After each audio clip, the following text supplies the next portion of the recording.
আর মাত্র ১.৫ মাস পরেই বাংলাদেশ পুলিশের নতুন মহাপরিদর্শক নিয়োগ পাবেন, কিন্তু সেই পদে কে বসবেন, কে নিয়োগ পেতে যাচ্ছেন তা নিয়ে এখন থেকেই চলছে গুঞ্জন। কারণ আগামী ১১ই জুলাই চাকরির মেয়াদ শেষ হতে চলেছে বর্তমান আইজিপি চৌধুরী আবদুল্লাহ আল মামুনের। তাকে সরকার ১.৫ বছরের জন্য চুক্তিতে নিয়োগ দিয়েছিল। এখনও তিনি দায়িত্ব পালন করছেন। তার মেয়াদ শেষ হবে ১২ই জুলাই। ফলে তার চলে যাওয়ার আগের দিন পরবর্তী পুলিশ প্রধান হিসাবে কাউকে নিয়োগ দিতে হবে। তাই তো চলছে নানামুখী জল্পনা কল্পনা, কে হবেন এবারের আইজিপি। প্রায় ১.৫ লাখ পুলিশ বাহিনীকে কে দিবেন নেতৃত্ব। বর্তমান আইজিপির মেয়াদ শেষ হয়েছিল গত বছর ১২ই জানুয়ারি, কিন্তু পরে তার মেয়াদ বাড়ানো হয় চুক্তির মাধ্যমে। দেয়া হয় ১.৫ বছরের জন্য চুক্তিভিত্তিক নিয়োগ। তাকে এমন চুক্তিতে নিয়োগের ঘটনা পুলিশ বাহিনীতে বিরল। তবে তাকে ওই সময় নানা কারণে নিয়োগ দেয় সরকার।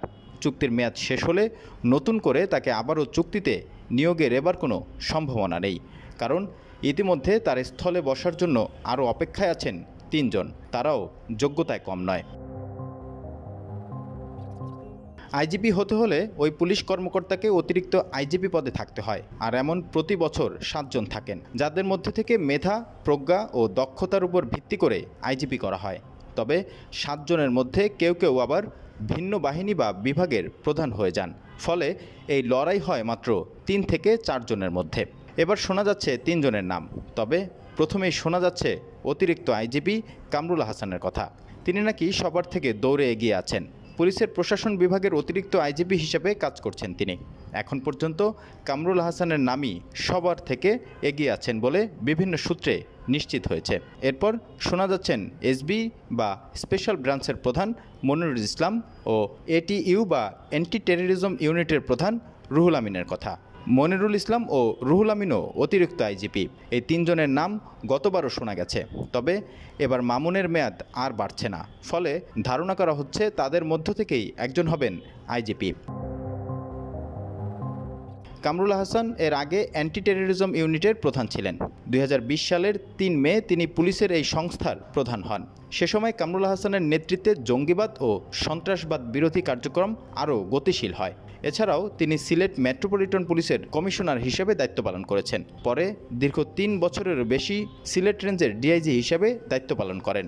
সেই সময় তিনি সুনামও কুড়ান। কাজের প্রতি তার ত্যাগ এনে দেয় ২ বার পুলিশের সর্বোচ্চ পদক। এছাড়া ২ বার ডিআইজি ব্যাজও অর্জন করেন কামরুল হাসান। আইজিপি হওয়ার দৌড়ে পিছিয়ে নেই এসবির প্রধান মনিরুল ইসলামও। পুলিশ বাহিনী তাকে চৌকস ও মেধাবী অফিসার হিসেবেই চিনে থাকেন। স্পেশাল ব্রাঞ্চের প্রধান মোহাম্মদ মনিরুল ইসলাম গোপালগঞ্জের মকসুদপুর উপজেলার বাহারা গ্রামের বাসিন্দা।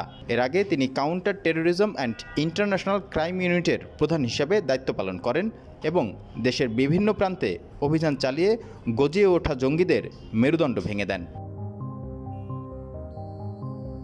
২০২০ সালের সেপ্টেম্বরে পুলিশের অ্যান্টি টেররিজম ইউনিটের প্রধান হিসেবে যোগ দেন এসএম রুহুল আমিন, যিনি এখনও দায়িত্বে রয়েছেন।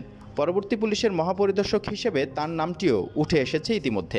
রুহুল আমিন পুলিশের অ্যান্টি টেররিজম ইউনিটের প্রধান হিসেবে দায়িত্ব পাওয়ার আগে তিনি অর্থ ও উন্নয়ন, মানব সম্পদ ব্যবস্থাপনা, লজিস্টিক এবং সম্পদ অধিগ্রহণ বিভাগের অতিরিক্ত মহাপরিদর্শক হিসেবে ২ বছরেরও বেশি সময় দায়িত্ব পালন করেছেন। ৩১ বছরের কর্মজীবন তার। এই সময় তিনি বাংলাদেশ পুলিশের এএসপি থেকে ডিআইজি পর্যন্ত বিভিন্ন পদে বিভিন্ন ইউনিটে দায়িত্ব পালন করেন।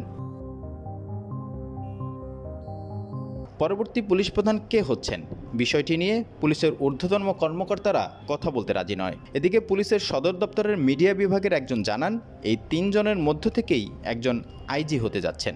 তবে কামরুল হাসানের নামই তারা বেশি শুনছেন। রিপন হোসাইন, ঢাকা মেইল।